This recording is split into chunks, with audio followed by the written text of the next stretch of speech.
the horrific acts committed on October 7th by Hamas.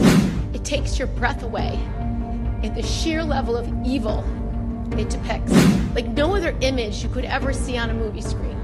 When I saw the list of women's rights organizations who have said nothing, I nearly choked. Where is the solidarity for women in this country and in this world to stand up for our mothers, our sisters, and our daughters?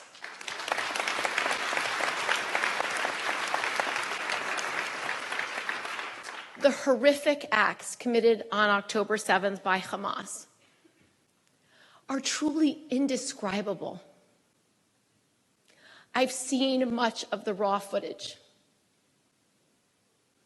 It takes your breath away in the sheer level of evil it depicts.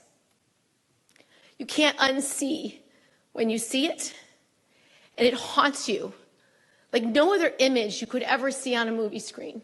Horrendous atrocities with our own eyes. Bodies came in body bags, and it was our job, this group of women, to open them for the identification team. We never knew what we would see, and this was a very scary moment for us. Here are some examples of the things we saw at the base. Victims were often shot many times in the body, and then many more times in the head. Heads and faces were covered in blood. People were shot in the eyes, face, and skull. They had less than 1 day, but even within that relatively short span of time, it is clear that this was part of a planned policy. There's no doubt that there was a premeditated plan to murder, torture, capture civilians, including children and the elderly.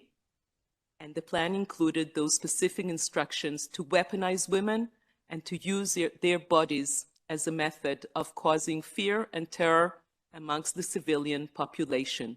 I wish I could join you in person for this very important gathering, but I am honored to be a part of this effort to shed light on such a vital issue.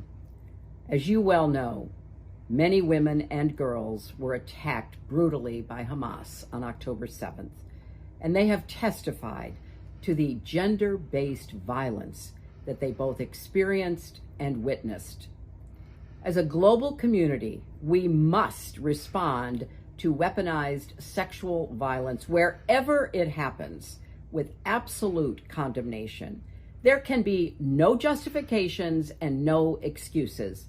Rape as a weapon of war is a crime against humanity.